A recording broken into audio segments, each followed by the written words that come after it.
Good morning વિદ્યાર્થી મિત્રો, કેમ છો બધા? મજામાં?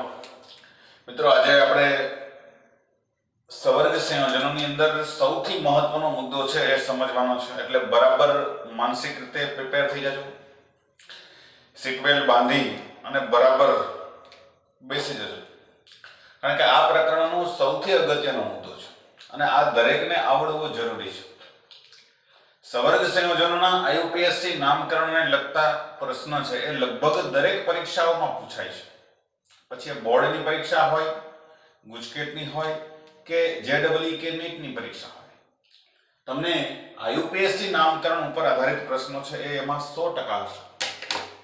તો આવો અગત્યનો મુદ્દો છે, સમજવાનો છે અને એટલા માટે એને સમજવું બહુ જરૂરી છે.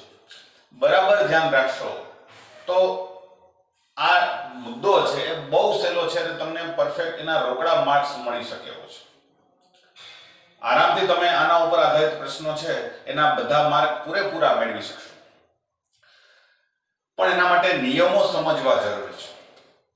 કાર્બનિકમાં આપણને આઈયુપીએસસી નામકરણનો અનુભવ છે એટલે તમને ખ્યાલ હશે કે ભાઈ નામકરણમાં નિયમો ગોખવાના ન હોય, નામકરણના નિયમો સમજી અને એની બરાબર પ્રેક્ટિસ કરવાની હોય. 5 નામ આપણને આવડી ગયા એટલે નામકરણ આવડી જશે એવું નહીં થાય. આની ભરપૂર પ્રેક્ટિસ કરજો અને તો જ નિયમો છે એ તમારા દ્રઢ બનશે. નિયમોમાં તમારે ભૂલ ઓછી પડશે. નિયમો છે બહુ ઓછા છે, બહુ એટલા બધા નથી, આરામથી તમે સહેલાઈથી યાદ રાખી શકશો. કાર્બનિક જેટલું આનું નામકરણ અઘરું નથી, પણ સમજવું ખાસ જરૂરી છે. તો તૈયાર થઈ જાવ એના માટે બરાબર.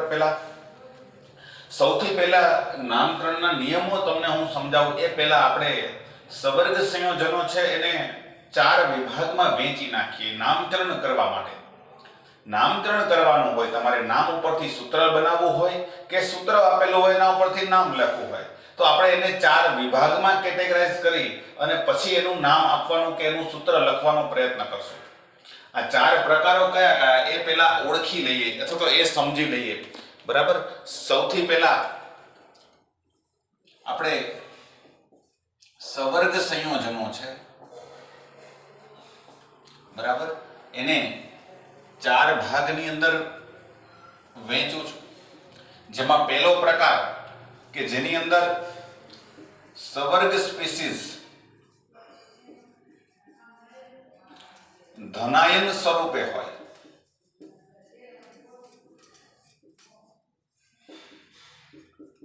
સવર્ગ સ્પીસીસ છે. સવર્ગ સ્પીસીસ એટલે તમને ખ્યાલ છે આપણે શીખી ગયા છે કે જેને ચોરસ કાઉન્સ કહીએ છીએ. ચોરસ કાઉન્સમાં જે કંઈ પણ આપેલું છે એ સવર્ગ સ્પીસીસ કહેવાય, અથવા તો આપણે એને સવર્ગ પ્રભાવ ક્ષેત્ર પણ કહીએ છીએ.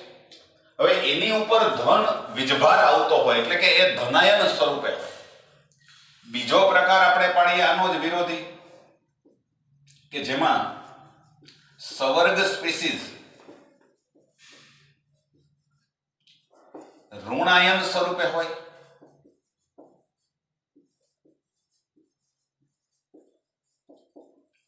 ઋણાયન સ્વરૂપે હોય મતલબ કે એમાં ચોરસ કાઉન્સ છે એની ઉપર ઋણ વીજભાર આવતો હોય. એનું આયનીકરણ કરો ત્યારે જે ચોરસ કાઉન્સ છે એની ઉપર ઋણ વીજભાર આવતો હોય. આમાં ચોરસ કાઉન્સ છે એની ઉપર ધન વીજભાર આવતો હશે. ત્રીજો પ્રકાર એવો કે જેમાં સવર્ગ સ્પીસીસ છે,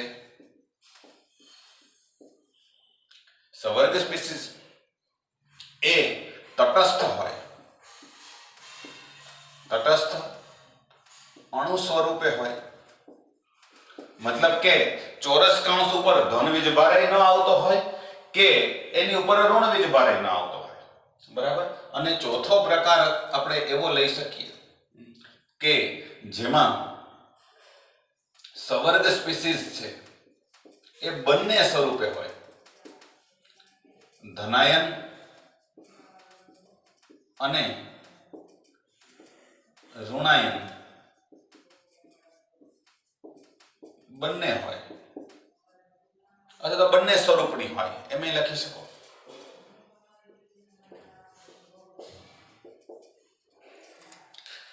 અત્યારે કદાચ આમાં કદાચ તમને ન ખબર પડતી હોય તો ઉદાહરણ દ્વારા આને સમજી લ્યો. 4 પ્રકાર. આ પ્રકાર તમને કેવી રીતે ઓળખાશે? તો કે જો તમારે જે સંયોજનનું નામકરણ કરવાનું છે એ તમને આયન જ આપેલો હોય તો તમને તરત જ ખબર પડી જશે કે ભાઈ દાખલા તરીકે આ પ્રકારનું ઉદાહરણ આપણે લ્યો, બરાબર, આ પ્રકાર હેક્સાએમાઇન કોબાલ્ટ +3 આયન. તો અહીંયા તમને જોઈને જ ખબર પડી જાય કે ચોરસ કૌંસની ઉપર વીજભાર કેવો છે તો કે પ્લસ, તો એ આ વિભાગમાં આવશે. ચોરસ કૌંસની ઉપર ધન વીજભાર હોય તો આ જ પ્રકાર ખબર પડે કે કોઈને પૂછવા જવાની જરૂરત ક્યાં છે, ઉપર જ કીધું છે કે ભાઈ ધન વીજભાર છે તો અહીંયા આવશે, બરાબર. પણ ઘણી વખત તટસ્થ અણુ હોય તો આવું આપ્યું હોય.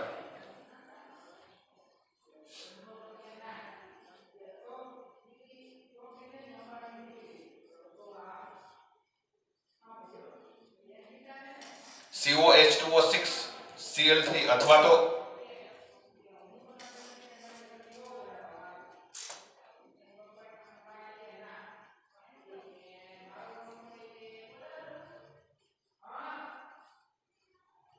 આ પ્રકારના સંયોજનો હોય. હવે આ પ્રકારના સંયોજનો છે તો તમને આમાં સવર્ગ સ્પીસીઝ ધનાયન સ્વરૂપે છે એ કેમ ખબર પડશે? તો કે થોડુંક જો તમને સમજ્યા હોય આગળનું તો તમને ખબર હશે કે ભાઈ આમાં તો કંઈ પ્રશ્ન નથી, ઉપર ધન વીજભાર દેખાય જ છે, પણ આને આપણે પાણીમાં નાખીએ તો આના બે ટુકડાઓ થશે. ચોરસ કૌંસ વાળો ભાગ એમનેમ રહેશે, COH2O6 +3 આયન અને વત્તા 3 ક્લોરાઇડ આયનો છૂટા પડશે. તો અહીંયા જોયો કે સવર્ગ સ્પીસીઝ ઉપર વીજભાર કેવો આવ્યો છે તો કે ધન, એવું જ આનું થશે.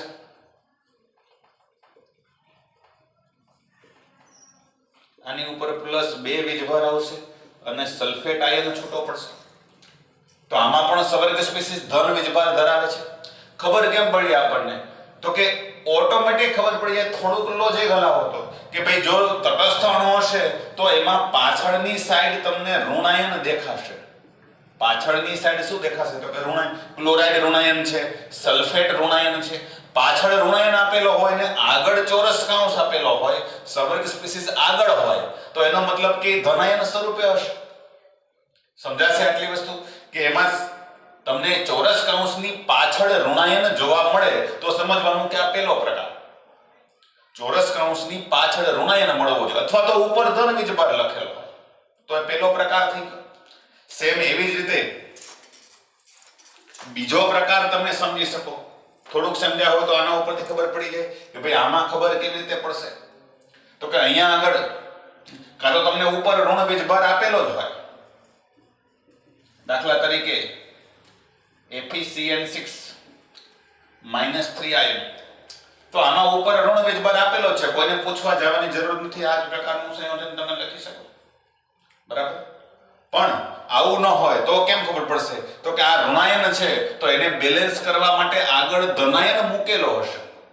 દાખલા તરીકે આવું જ સૂત્ર લઈ શકો તમે, K4 FeCN6 K4 FeCN6 અથવા તો Na2NiCl4 આવા સંયોજનો લ્યો. તો આમાં જે ચોરસ કૌંસ છે, સવર્ગ સ્પીસીઝ છે, એ પાછળ છે અને એની આગળ શું આપેલું છે તો કે ધનાયનો આપેલા છે. જો આગળ ધનાયન છે, પોટેશિયમ ધનાયન હોય, સોડિયમ ધનાયન હોય, આગળ ધનાયન આપેલા હોય અને ચોરસ કૌંસ પાછળ આવતો હોય તો એ આ વિભાગમાં આવશે.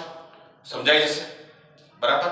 જ્યારે ત્રીજો પ્રકાર કયો તો કે એમાં સવર્ગ સ્પીસીઝ તટસ્થ અણુ હોય, તટસ્થ અણુ, બરાબર. તટસ્થ અણુ હોય એવા દાખલા તરીકે તમને એનું ઉદાહરણ આપું કે ભાઈ દાખલા તરીકે એમાં ખબર કેમ પડશે? આવા પ્રકારના અથવા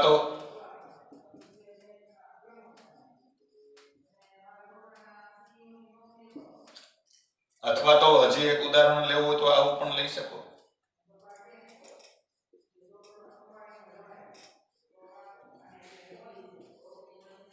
આ પ્રકારનું આમાં શું હશે તો કે ચોરસ કૌંસ હશે. હવે એની આગળ ધનાયન નથી, પાછળ ઋણાયન નથી.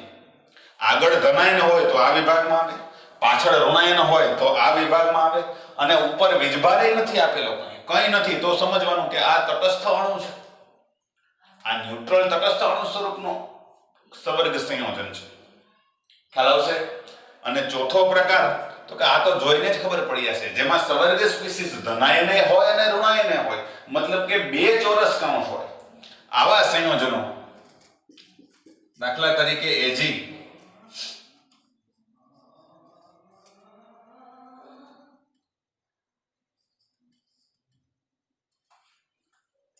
H2O4,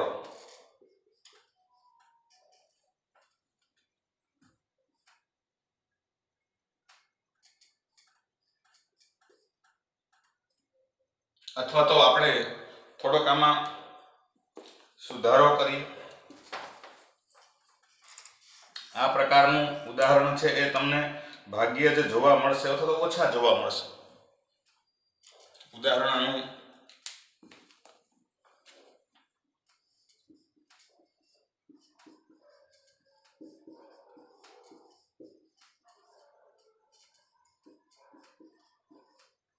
આ પ્રકારના સંયોજનો છે એ હોઈ શકે. તો હવે આમાં જુઓ તો આ સંયોજન છે એમાં આ આગળની સ્પીસીસ છે, આગળનો ચોરસ કૌંસ છે એ ધન વીજભાર ધરાવે છે અને પાછળનો ચોરસ કૌંસ છે એ ઋણ વીજભાર ધરાવતો હશે. બે ચોરસ કૌંસ છે તો આગળનો ચોરસ કૌંસ ધનાયન સ્વરૂપે હશે, પાછળનો ચોરસ કૌંસ છે એ ઋણાયન સ્વરૂપે છે. એટલે આ તો જોઈને જ ખબર પડી જશે. તમારે જે સંયોજનનું IUPAC નામકરણ કરવાનું છે, બરાબર, તો સૌથી પહેલા તમારે મગજની અંદર માનસિક રીતે નક્કી કરી નાખવાનું કે આ ચારમાંથી કયા વિભાગમાં આવશે. સમજાઈ જશે આટલી વસ્તુ, બરાબર. કેમ ખબર પડે? ધનાયન સ્વરૂપે હોય તો કાં તો ઉપર ધનાયન લખેલો હોય, ધન વીજભાર લખેલો હોય, ન લખેલો હોય તો પાછળ ઋણાયન હશે. પાછળ ઋણાયન હોય તો સમજવાનું કે ધનાયન સ્વરૂપે છે. અહીંયા તો કે કાં તો ઋણાયન લખેલો હોય ઉપર ઋણ વીજભાર દર્શાવો તો અહીંયા જ ખબર પડી જશે. અથવા તો શું હશે તો કે એની આગળ ધનાયન લખેલો હશે, આગળની સાઈડ ધનાયન આવશે તો ખબર પડી જશે કે ઋણાયન સ્વરૂપે છે.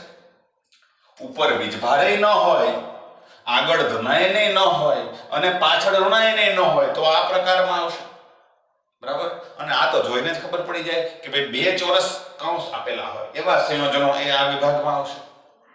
આવા સંયોજનો છે એ પણ પૂછાય છે, એટલે આનું નામકરણ પણ આપણે શીખવું પડશે. તો પહેલા તમારા મગજની અંદર આ ચાર વિભાગ છે એ બરાબર બેસાડી દો. આટલી ખબર પડતી હોય તો હવે આપણે સવર્ગ સંયોજનો છે એનું નામકરણ માટેના નિયમો છે એક પછી એક જોતા જઈએ અને સમજતા જઈએ. ખાસ કરીને સમજવા ખાસ જરૂરી છે, બરાબર. હવે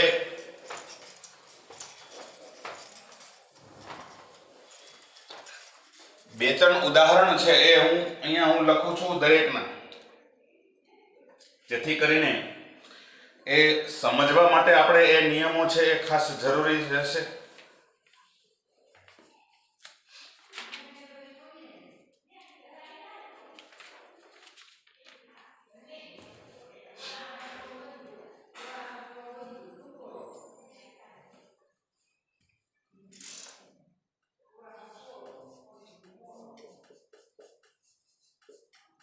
સવર્ગ સંયોજનો છે એમાંથી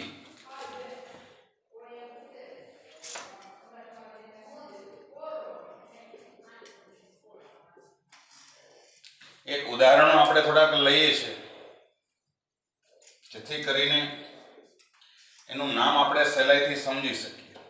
બીજું ઉદાહરણ લઈશું, ઋણાયન સ્વરૂપનું હોય પ્રકારનું.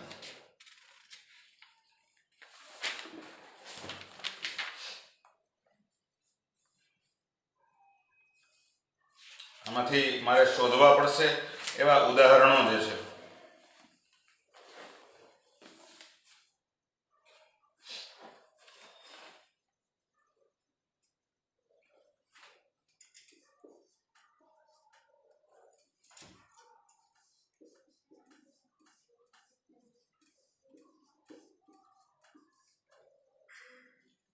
બરાબર.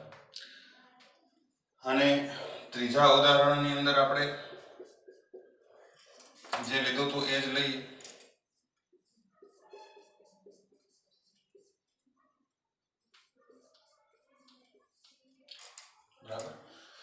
ચોથાની આપણે ચર્ચા છે એ પછી કરશું, કારણ કે નવો વિભાગ નથી, એમાં ખાલી આપણે આ બે ને આપણે જોડી દેવાના છે. 3 વિભાગના નામકરણ તમે શીખશો એટલે ચોથાનું એની મેળે આવડશે. ચોથા વિભાગ જે છે, ચોથા પ્રકારના સંયોજનો જેમાં 2 ચોરસ કાંસ આવતા હોય, તો એના માટે કોઈ સ્પેશિયલ નિયમો નથી, એ આના આધારે તમે આપી શકશો. હવે અહીંયા આગળ આ મેં 3 એક્ઝામ્પલ લખ્યા છે, આના આધારે આપણે સમજવાનો પ્રયત્ન છે એ કરશો નામકરણના નિયમો. હવે સૌથી પહેલો નિયમ, બરાબર, તમારે ટેક્સ્ટબુક ની અંદર એવું લાગે તો સરળ ભાષામાં એ નિયમો છે એ લખતા જજો અને સમજતા જજો કે સૌપ્રથમ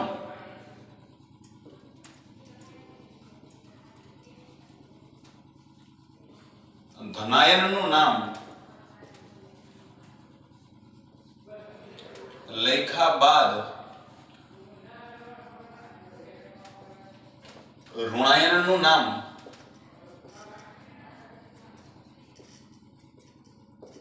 લખાય છે. આ તો જનરલ નિયમ છે, બરાબર. મોટે ભાગે આપણે કોઈ પણ આ નિયમ જો તમે સમજો તો કઈ યાદ રાખવાની જરૂર નથી. કોઈ પણ સંયોજન હોય, સવર્ગ હોય કે ન હોય, કોઈ પણ આયોનિક સંયોજનો હોય, આયનોનું બનેલું હોય, તો એમાં આપણે આ જ કરીએ છીએ. આમાં નિયમમાં નવું ક્યાં આવ્યું?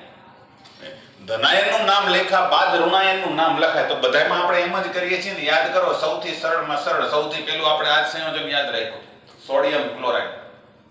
તો આનું નામ આપણે પહેલા કેમ લખીએ છીએ? તો કે આમાં સોડિયમ ધનાયન છે અને ક્લોરાઇડ ઋણાયન છે.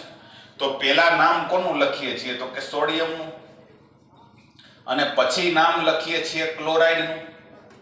એવું જ કરીએ છીએ ને, ક્યાંય ઉલટું થાય છે? એવું સંયોજન એ કે તમારા મગજમાં વિચારો નહીં ધ્યાનમાં આવે કે જેમાં ઋણાયન પહેલા લખાતો હોય. પહેલા ધનાયનનું નામ જ લખાય પછી ઋણાયન લખાય. તો આમાં પણ આપણે એ જ કરવાનું છે, આમાં પણ એ જ કરવાનું છે. આમાં તમે ધ્યાનથી જોશો તો તમને ખ્યાલ આવશે કે ભાઈ આની અંદર બરાબર ધ્યાનથી સમજો તો આ પહેલો પ્રકાર છે કે આમાં સવર્ગ સંયોજનો છે એ ધનાયન સ્વરૂપે છે. સવર્ગ સંયોજનો ધનાયન સ્વરૂપે છે એટલે આ ધન વીજભાર છે, બરાબર. આ ધન વીજભાર છે, આની ઉપર વીજભાર +1 આવશે અને આની ઉપર -1 આવશે. તમે ઓક્સિડેશન અંક ગણશો એટલે ખ્યાલ આવશે. તો પહેલા આ ચોરસ કાંસનું નામ અપાશે અને પછી ચોરસ કાંસનું નામ અપાશે અને પછી ઋણાયનનું નામ લખાશે. જ્યારે અહીંયા આગળ શું થશે? તો કે પહેલા આ પોટેશિયમનું નામ લખાશે અને પછી ચોરસ કાંસનું નામ લખાશે. જ્યારે આમાં તો ધનાયન કે ઋણાયન છે જ નહીં એટલે એ કોઈ પ્રશ્ન આવતો નથી, સીધું ચોરસ કાંસનું નામ જ લખવાનું થશે. એટલે સરવાળે તમારે આની અંદર આ નિયમ યાદ રાખવાનો કે જે ધનાયન હોય એનું નામ પહેલા લખાશે. ચોરસ કાંસ છે એ ધનાયન સ્વરૂપે હોય તો એનું નામ પહેલા લખાશે. ચોરસ કાંસ ઋણાયન સ્વરૂપે હોય તો એનું નામ પહેલા નહીં લખાય, પહેલા આગળ જે ધનાયન હશે એનું નામ લખાશે. સમજાશે? નિયમ બહુ ઈઝી નિયમ છે. ઉદાહરણ દ્વારા આપણે સમજશું વધારે, બરાબર. પૂછી નાખ્યું છે મેં ભૂલથી, ફરી પાછું લખી નાખ્યું છે.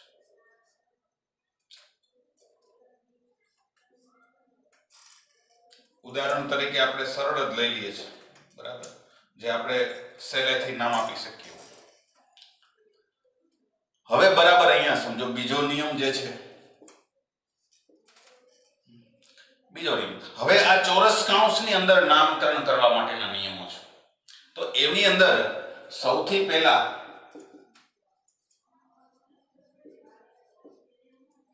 અથવા તો આપણે લિગેન્ડના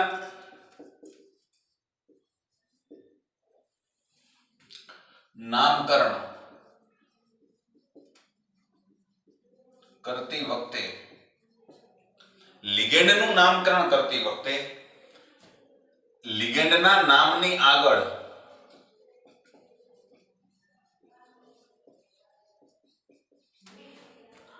સંખ્યા સૂચવતો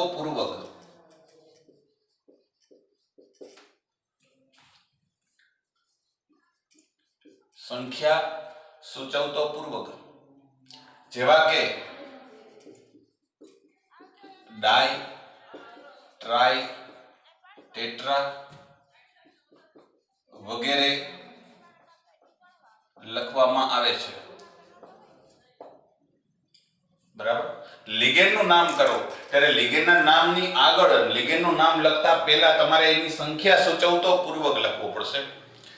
એમાં ધ્યાન એ રાખવાનું છે કે જો લિગેન્ડના નામમાં સંખ્યા સૂચવતો પૂર્વક આવતો હોય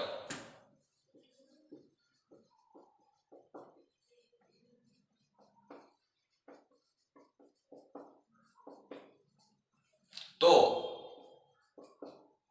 તેના નામની આગળ ડાઈ ટ્રાઈ ટેટ્રા ને બદલે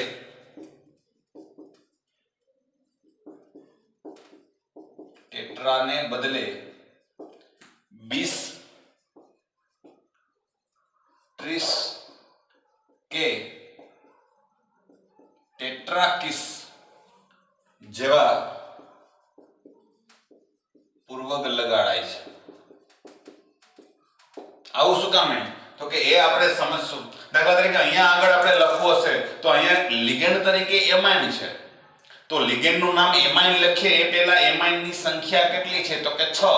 એટલે એમાઇનની આગળ આપણે શું લખશું? તો કે હેક્ઝા એમાઇન. 6 સૂચવતો પૂર્વક કયો આવશે? તો કે હેક્ઝા. 5 હોય તો પેન્ટા, 4 હોય તો ટેટ્રા. એ તો ખ્યાલ જ હશે દરેકને. એટલે અહીંયા લખાશે હેક્ઝા એમાઇન. એ રીતે અહીંયા C2O4 એટલે ઓક્ઝેલેટ આયન છે, તો એની સંખ્યા 3 છે એટલે ટ્રાઈ ઓક્ઝેલેટો લખાશે. બરાબર. પણ કોઈ જગ્યાએ જો લિગેન્ડની સંખ્યા અહીંયા આને બદલે માનો કે લિગેન્ડ તરીકે આવું હોય En થ્રાઇસ, તો En નો મતલબ એવો થાય છે ઇથેન 1,2 ડાયએમાઇન. ઇથેન આનું નામ શું થાય? ઇથેન 1,2 ડાયએમાઇન. આ લિગેન્ડનું નામ. હવે આ લિગેન્ડનું નામ જ એવું છે કે એમાં નામની અંદર જ ડાઈ શબ્દ આવે છે. તો હવે આની આગળ તમે માનો કે આ ટ્રાય લગાડો, અહીંયા સમજો બરાબર, અહીંયા 3 છે એટલે ટ્રાય લગાડો, તો હવે આનું અર્થઘટન કંઈક જુદા પ્રકારનું થાય. અને વાંચો આખું તો ટ્રાય ઇથેન 1,2 ડાયએમાઇન એમ વાંચું કે પછી ટ્રાય ઇથેન 1,2 ડાયએમાઇન એમ વાંચું? આ ટ્રાય શબ્દ છે એ ગોટાળો ઉભો કરશે. એટલે IUPAC શું કર્યું? તો કે અહીંયા ટ્રાય ને બદલે તમારે શું શબ્દ વાપરવાનો? તો કે ટ્રીસ. બરાબર. ટ્રીસ શબ્દ લગાડવાનો. અને આનું આખું નામ છે એ કૌંસમાં લખવાનું. અહીંયા ભેગો એ પણ એડ કરી દઉં છું. અને લિગેન્ડનું નામ કૌંસમાં, કૌંસ જ દોરી નાખો એના કરતા, કૌંસમાં લખાય છે. એટલે આ આપેલો હોય ત્યારે એનું નામકરણ આ રીતે લખાશે: ટ્રીસ ઇથેન 1,2 ડાયએમાઇન. 2 આવતા હોય તો 30 ને બદલે 20 લખવાનું. 2 હોય તો 20, 3 હોય તો 30 અને 4 હોય તો ટેટ્રાકિસ. બરાબર. એથી આગળ લગભગ નહીં આવે, તમારે ચિંતા નહીં કરતા. બરાબર. 20, 30 કે ટેટ્રાકિસ જેવા પૂર્વક છે એ લગાડવાના. પણ ક્યારે? તો કે એના નામની અંદર જ ડાય, ટ્રાય, ટેટ્રા આવતું હોય એવું. દાખલા તરીકે પ્રોપેન આવું આપ્યું હોય, લિગેન્ડ આવો આપ્યો હોય, પ્રોપેન 1, 2, 3 ટ્રાયએમાઇન આવું છે, તો આ લિગેન્ડના નામમાં જ ટ્રાય શબ્દ આવે છે.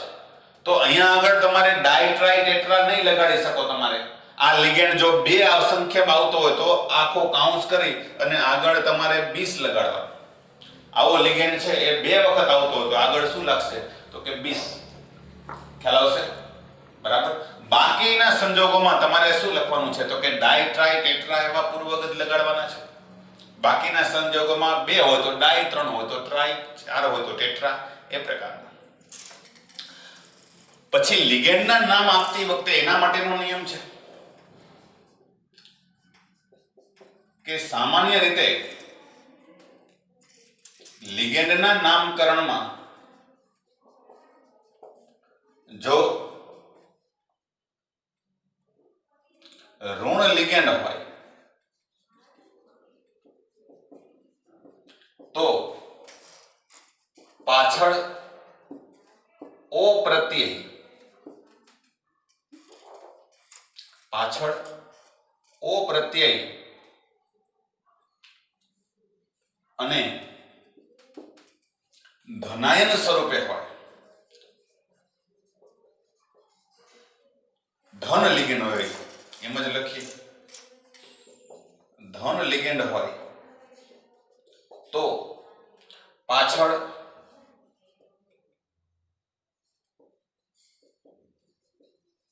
ઓનિયમ પ્રત્યય લગાડાય છે.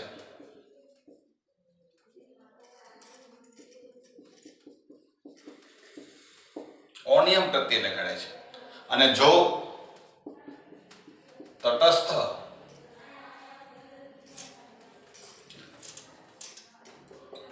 તટસ્થ લિગેન્ડ હોય તો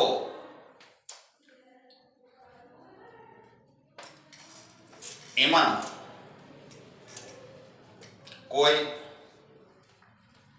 પ્રત્યય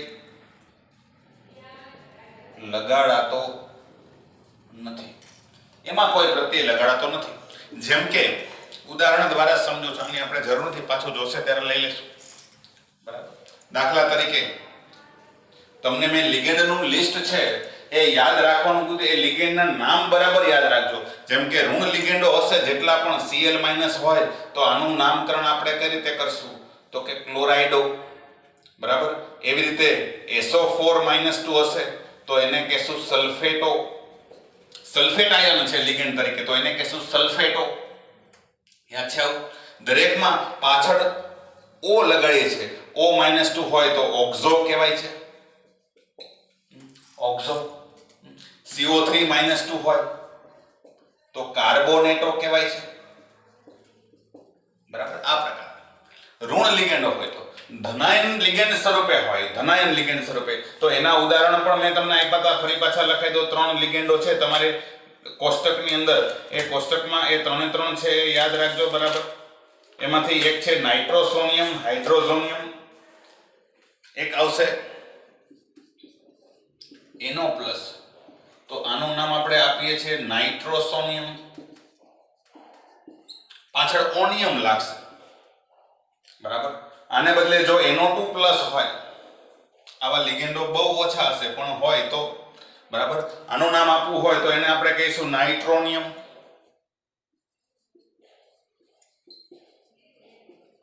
નાઇટ્રોનિયમ પાછળ ઓનિયમ શબ્દ લાગશે.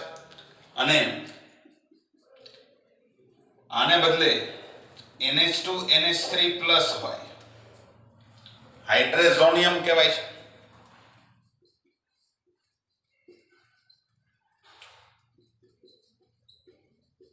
હાઇડ્રોજન નોર્મલ સંજોગોમાં NH2 NH2 હોય તો એને હાઇડ્રોજન કહેવાય છે. કાર્બનિકમાં આપણે શીખ્યા છે.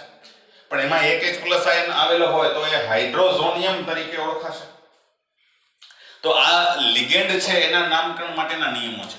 પહેલો નિયમ તો એમનેમ યાદ રહી જાય છે મિત્રો. આમાં કંઈ ગોખવાની જરૂર નથી, બહુ સિમ્પલ રીતે તમે યાદ રાખી શકશો. બરાબર. આ લિગેન્ડના નામ આપતી વખતેના નિયમો છે.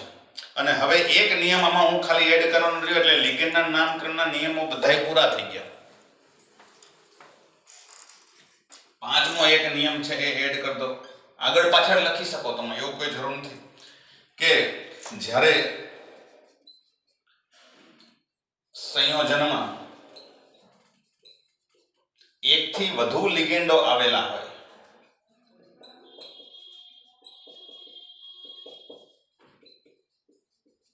એકથી વધુ લિગેન્ડો આવેલા હોય તો તેમના નામ વર્ણાનુક્રમ મુજબ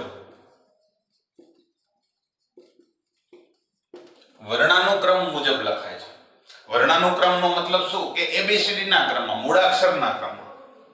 એટલે દાખલા તરીકે તમે જોશો તો એમોનિયા લિગેન્ડ તરીકે હોય, એમોનિયા, તો આને અંગ્રેજીમાં આપણે લખીએ છીએ એમાઇન. આજે પેન બહુ લસરે છે. એમાઇન. બરાબર. તો આનો પહેલો અક્ષર A છે. બરાબર. એટલે આ સૌથી પહેલા લખાશે. પણ એમાઇન અને એક્વા, પાણીનો અણુ પણ લિગેન્ડ તરીકે હોય તો આનું નામકરણ આપણે એ યાદ રાખજો એક્વા તરીકે થાય છે. કેટલાક લિગેન્ડના નામ છે એ અપવાદરૂપ છે કે એને તમારે એ રીતે જ યાદ રાખવા પડશે, બરાબર. H2O છે તો એને એકવા કહેવાય છે. એવી રીતે કાર્બન મોનોક્સાઇડ હોય તો એને કાર્બન મોનોક્સાઇડ નહીં પણ કાર્બોનિલ તરીકે નામકરણ કરવામાં આવે છે, કાર્બોનિલ. યાદ રાખજો. અપવાદરૂપ જે આવા કેટલાક છે, NO હોય તટસ્થ તો આને નાઇટ્રોસિલ કહેવાય છે. આ અપવાદરૂપ છે. પાણી હોય લિગેન્ડ તરીકે તો એકવાનો પણ એ આવે ને એમાઇન નો એ આવે. તો પેલો અક્ષર કોમન હોય તો આપણે શું કરવું પડે તો કે ABCD ના ક્રમમાં લખવાના છે એટલે આનો બીજો અક્ષર જવાનો M છે ને આનો બીજો અક્ષર Q છે એટલે પહેલા કોણ લખાશે તો કે એમાઇન પહેલા લખાશે, એકવા પછી લખાશે. સમજાશે? કાર્બોનિલ અને સાયનાઇડ આયન હોય, સાયનાઇડ અથવા સાયનાઇડ આયન અને ક્લોરાઇડ આયન હોય તો સાયનાઇડ આયન છે એનો સ્પેલિંગ લખો તમે. અંગ્રેજી સ્પેલિંગ આવડવા જરૂરી છે કેટલાક. સાયનાઇડ નો સ્પેલિંગ લખો તો એમાં CY થશે અને ક્લોરાઇડ માં CH થશે. સ્પેલિંગ લખશો તો ખ્યાલ આવશે.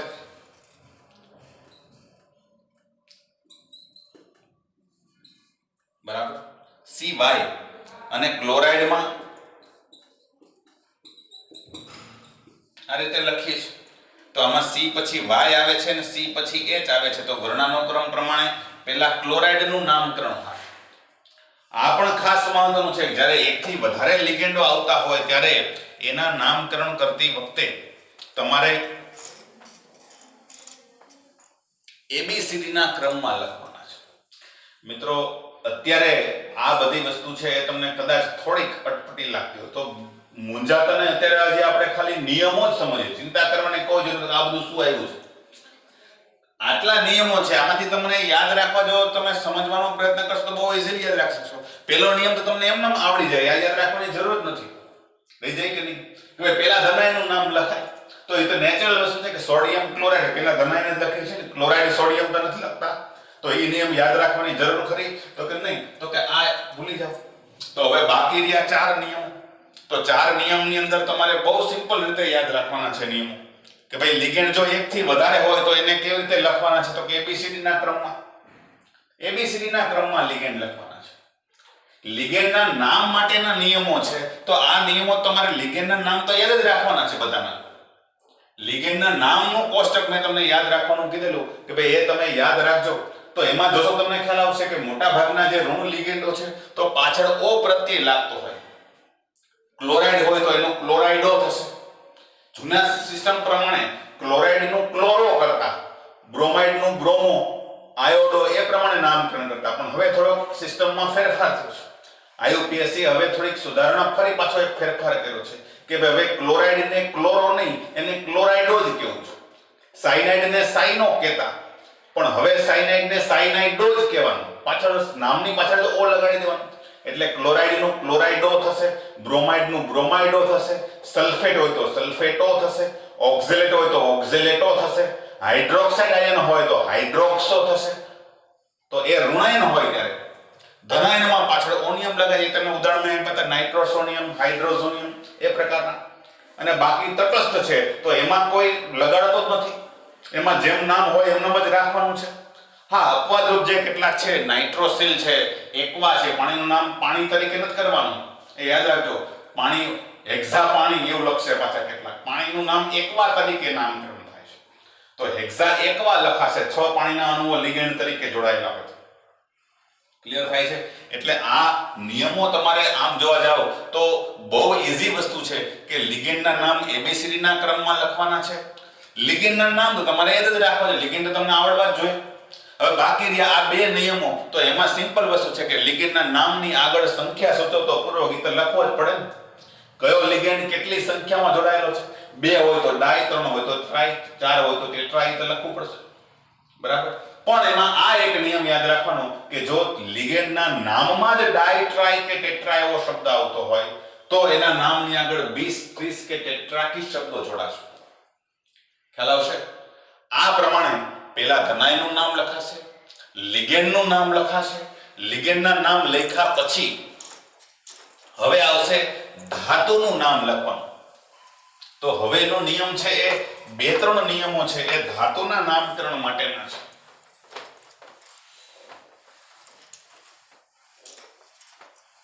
એ સમજી લઈએ.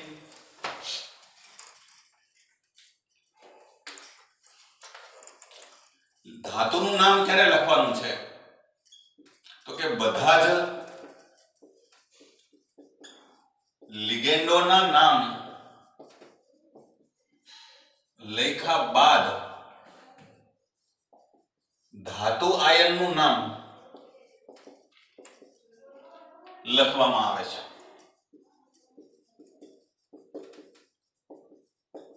મતલબ કે ધાતુનું નામ ક્યારે લખાશે? લિગેન્ડ પછી જ. લિગેન્ડની પહેલા કોઈ દિવસ ધાતુ લખાશે નહીં. યાદ રાખવું પડશે આને, તો કે નહીં. બરાબર. પણ ધાતુનું નામ લખ્યા પછી ધાતુ આયન નું નામ લખ્યા બાદ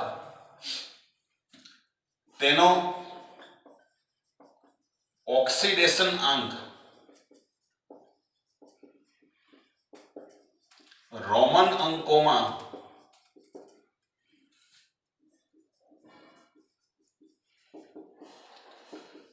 લખવામાં આવે છે. એટલે ધાતુનું નામ લખ્યા પછી ફરજિયાત તમારે પાછળ શું લખવું પડશે? તો કે કૌંસની અંદર રોમન અંકોની અંદર અહીંયા કૌંસમાં એટલું એ રીતે જો કૌંસમાં લખવામાં આવે છે. રોમન અંકોમાં એનો ઓક્સિડેશન આંક લખવો ફરજિયાત છે. ઓક્સિડેશન આંકની ગણતરી કેમ થાય તમને શીખવાડ્યું છે. પણ આમાં એક અપવાદ આવશે, એક નિયમ વધારાનો જે યાદ રાખવાનો છે. બરાબર. એ શું છે કે જો સવર્ગ સ્પીસીસ ઋણાયન હોય, માત્ર ઋણાયન, તો ધાતુ ના નામની પાછળ એટ પ્રત્યય લગાડાય છે.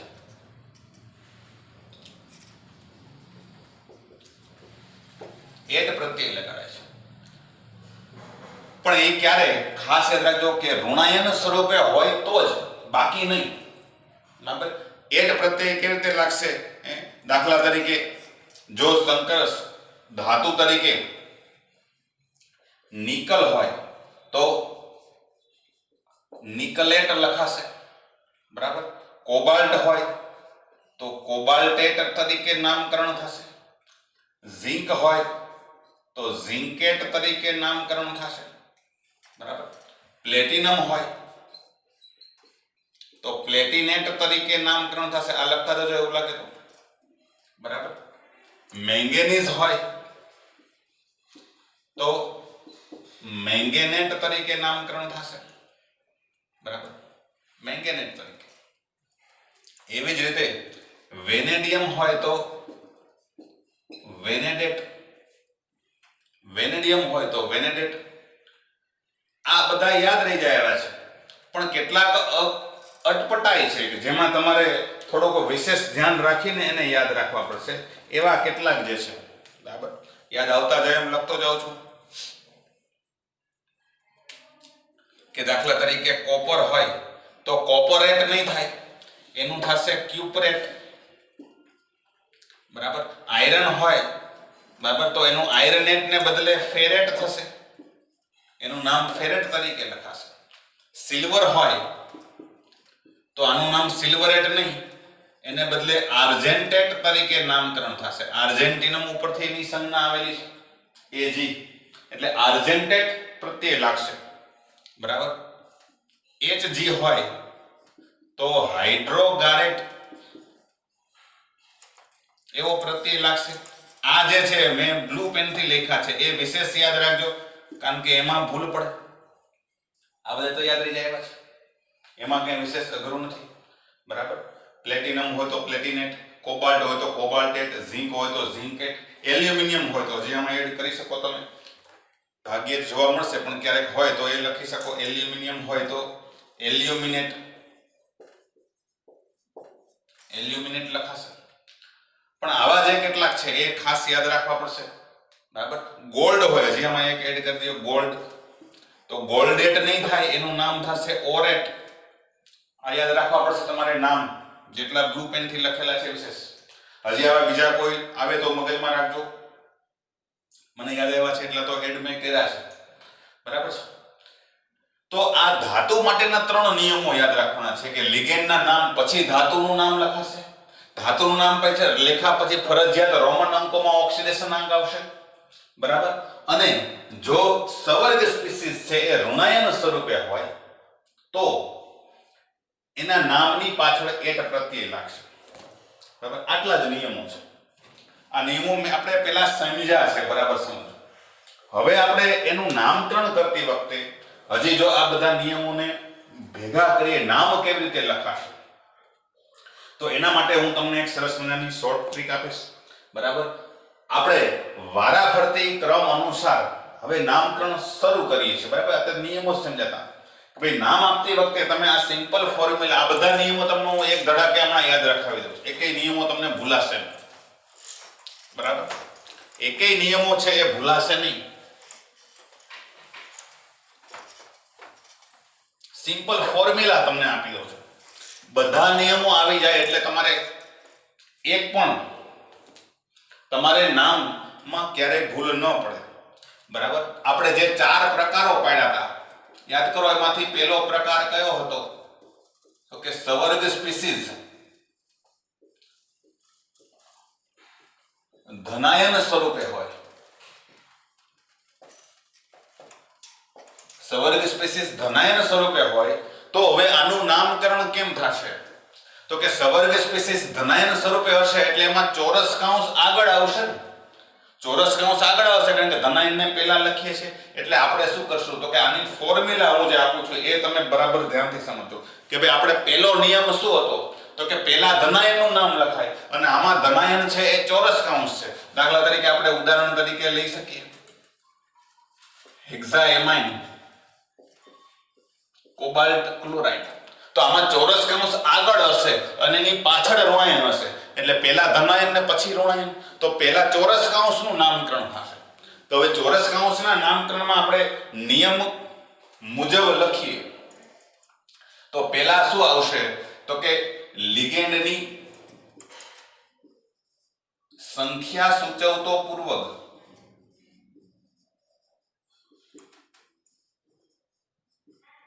પછી આવશે લિગેન્ડનું નામ,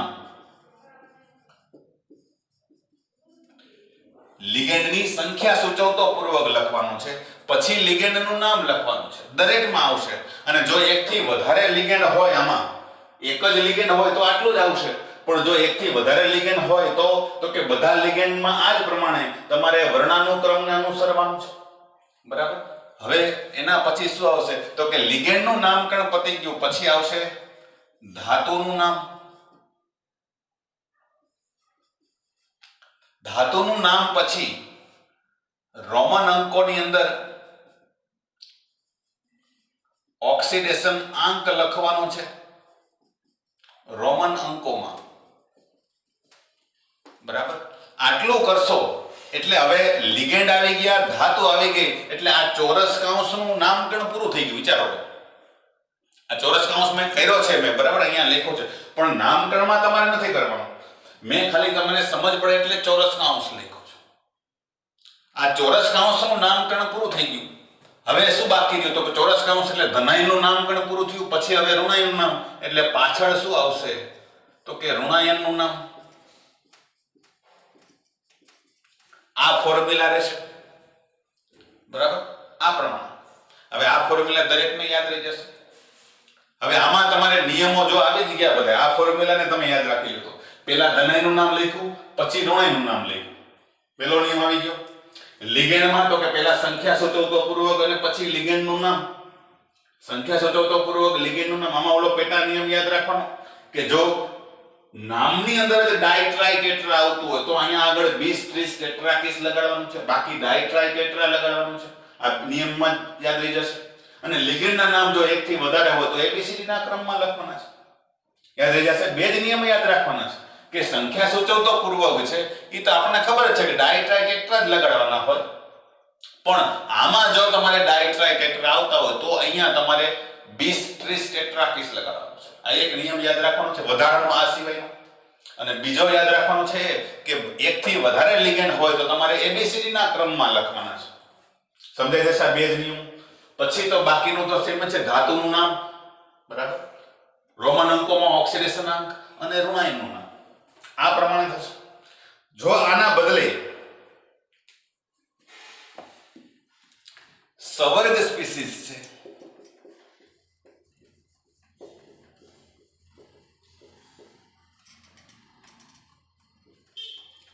પણ પહેલા આપણે આટલું જ યાદ રાખીએ મારા ખ્યાલથી.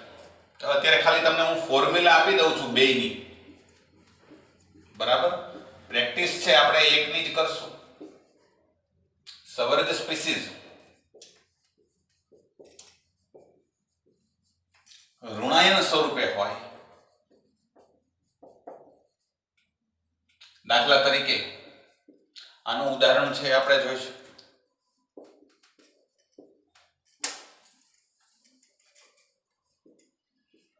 K4 FeCN6 બરાબર. તો આમાં હવે શું થાય તો કે આમાં સવર્ગ સ્પીસીસ ઋણાયન છે. ઋણાયન છે એટલે ચોરસ કૌંસ પાછળ આવશે, આગળ ધનાયન આવશે.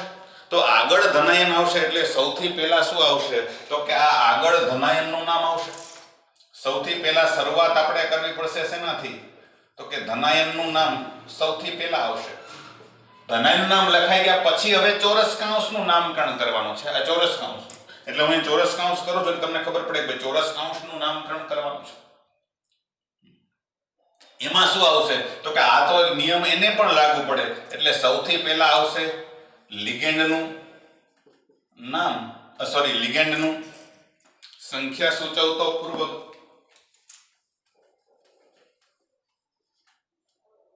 લિગેન્ડની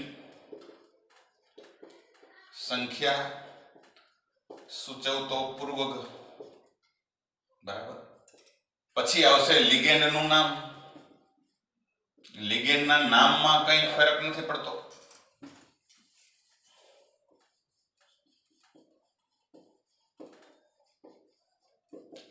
આમાં બે નિયમ વધારાના યાદ રાખવાના કે જો એક થી વધારે લિગેન્ડ હોય તો એબીસીડી ના ક્રમમાં લિગેન્ડના નામ બધાયના લખાશે બરાબર. અને લિગેન્ડના નામની અંદર જો ડાઇટ્રાઇટ કે ટેટ્રા શબ્દ આવતો હોય તો આગળ ડાઇટ્રાઇટ ટેટ્રાને બદલે 20-30 ટેટ્રાકીસ લગાડવાનું છે. લિગેન્ડના નામ પતી ગયા પછી તો કે હવે આવશે ધાતુનું નામ. પણ આગળ આમાં એક નિયમ આપણે વધારાનો જોયો તો કે જો ઋણાયન સ્વરૂપે હોય તો ધાતુના નામની પાછળ એટ પ્રત્યય લાગશે એટલે ધાતુનું નામ વત્તા એટ પ્રત્યય લખું છું. ધાતુનું નામ વત્તા એટ પ્રત્યય અને પછી આવશે શું તો કે રોમન અંકોની અંદર ઓક્સિડેશન અંક. એટલે હવે આ ચોરસ કૌંસનું નામકરણ પૂરું થઈ ગયું. ધનાયનું નામ અને પાછળ ઋણાયનનું નામ, આ પ્રમાણે ખ્યાલ આવશે મિત્રો બરાબર. થોડુંક આનું એક્ઝામ્પલ લઈએ અને પછી આપણે આજનું સેશન છે એ અહીંયા પૂરું કરીએ. નેક્સ્ટ સેશનની અંદર આપણે આની પ્રેક્ટિસ છે એ કરવાની છે. પ્રેક્ટિસ તો પ્રેક્ટિસ માટે પહેલા આટલું સમજાવવું ખાસ જરૂરી છે. દાખલા તરીકે આનું આપણે નામકરણ કરવું છે તો આ ફોર્મ્યુલા પ્રમાણે જોઈએ. સૌથી પહેલા શું થશે તો કે લિગેન્ડ અહીંયા કયા છે તો કે એક જ લિગેન્ડ છે અને એની સંખ્યા કઈ છે તો કે હેક્સા એટલે અહીંયા આવશે હેક્સા. પછી એમાઇન, એમોનિયા લિગેન્ડ છે એનું નામકરણ એમાઇન તરીકે થાય છે. એમાઇન મ અડધો આવવો જોઈએ. નવી ટેક્સ્ટબુકમાં અમાઇન લખ્યું છે, અમાઇન લખો તો ચાલશે અને એમાઇન લખો તો ચાલશે, એમાં બહુ ભૂલ નહીં પડે તમારી. ગુજરાતી છે કારણ કે એમાઇન એ આવે છે એટલે એનો ઉચ્ચાર તમે આ રીતે લખેલું હોય તો આને અમાઇને વાંચી શકાય અને એમાઇને વાંચી શકાય. હેક્સા એમાઇન. હવે લિગેન્ડનું નામ પૂરું થઈ ગયું. આ આવી ગયું, આ આવી ગયું. હવે શું આવશે તો કે ધાતુનું નામ. ધાતુ કઈ છે તો કે કોબાલ્ટ બરાબર. અને કોબાલ્ટ નો ઓક્સિડેશન આંક ગણો. ઓક્સિડેશન આંક ગણતા શીખી ગયા છે આપણે કે ભાઈ આ 6 એમોનિયાનો 0 થશે, 3 ક્લોરાઇડના -3 હોય તો આના +3 થશે. એટલે ઓક્સિડેશન આંક કેટલો આવશે તો કે રોમન અંકોમાં લખવાનું છે. ખાસ યાદ રાખજો, રોમન અંકો આવડે છે? ન આવડતા હોય તો શીખી લેજો. આટલું થઈ ગયું એટલે હવે આ ચોરસ કૌંસનું નામકરણ પૂરું થઈ ગયું. આમાં ક્યાંય સ્પેસ ન આવે. સ્પેસ નથી મૂકવાની, કંઈ કન્ટિન્યુ લખવાનું. મારામાં મૂકેલી હોય તો તમે ગણતાની અંગ્રેજી લખતા હોય ત્યારે ખાસ ધ્યાન રાખવાનું છે. અને પછી હવે સ્પેસ મૂકી અને પાછળ ઋણાયનનું નામ આવશે. ખાસ એ ધ્યાનમાં રાખવાનું છે કે જે કાઉન્ટર આયનો તમે લખો છો આગળના કે અહીંયા ધનાયન આગળ આપેલા હોય એમાં સંખ્યા સૂચવતા પૂર્વક લગાડવાના હોતા નથી. આપણે એ ખાસ ધ્યાન રાખજો. એટલે અહીંયા ક્લોરાઇડ ઋણાયન છે એટલે પાછળ ખાલી લખાશે શું? તો કે ક્લોરાઇડ. ટ્રાયક્લોરાઇડ એવું નહીં લખાય. એ ખાસ ધ્યાન રાખજો. એવું ક્યાં નથી લખતા. આપણે આવું લખીએ છીએ AlCl3 લખેલું હોય તો આને એલ્યુમિનિયમ ટ્રાયક્લોરાઇડ નથી કહેતા, આને એલ્યુમિનિયમ ક્લોરાઇડ જ કહીએ છીએ. બરાબર છે? એટલે એ ખાસ બરાબર સમજો. તો આ થઈ ગયું નામકરણ. બરાબર?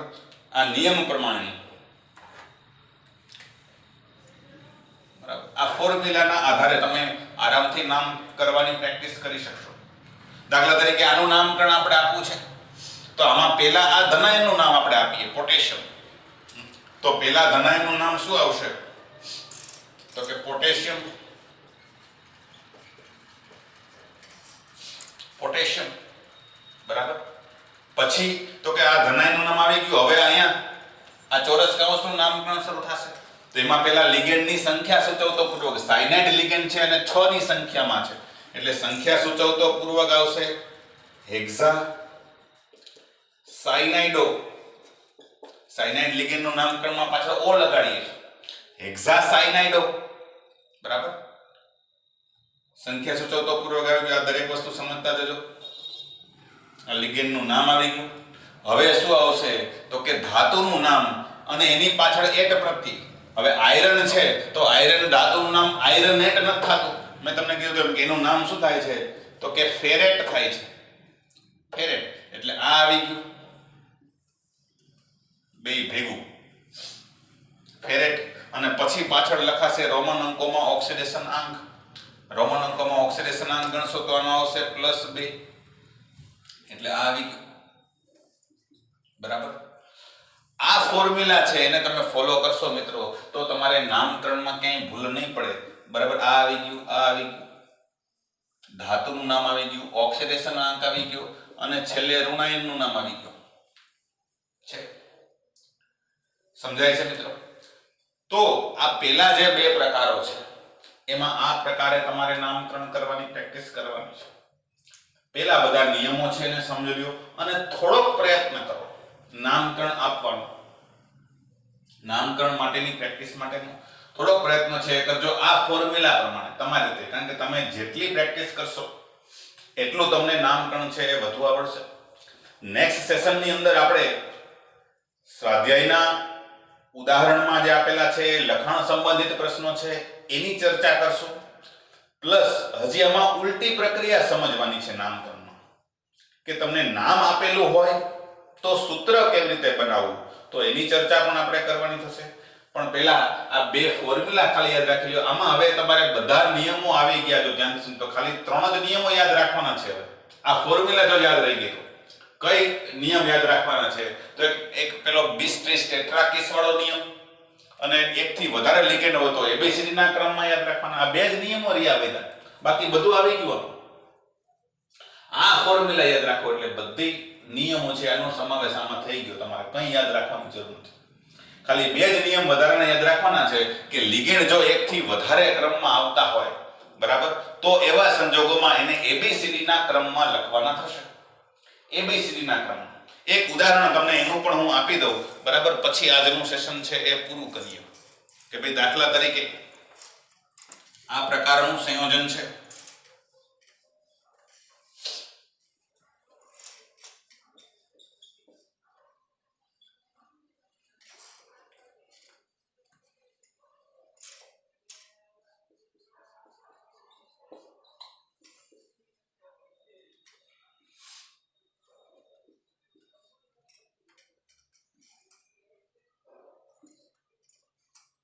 આ પ્રકારનું સંયોજન છે.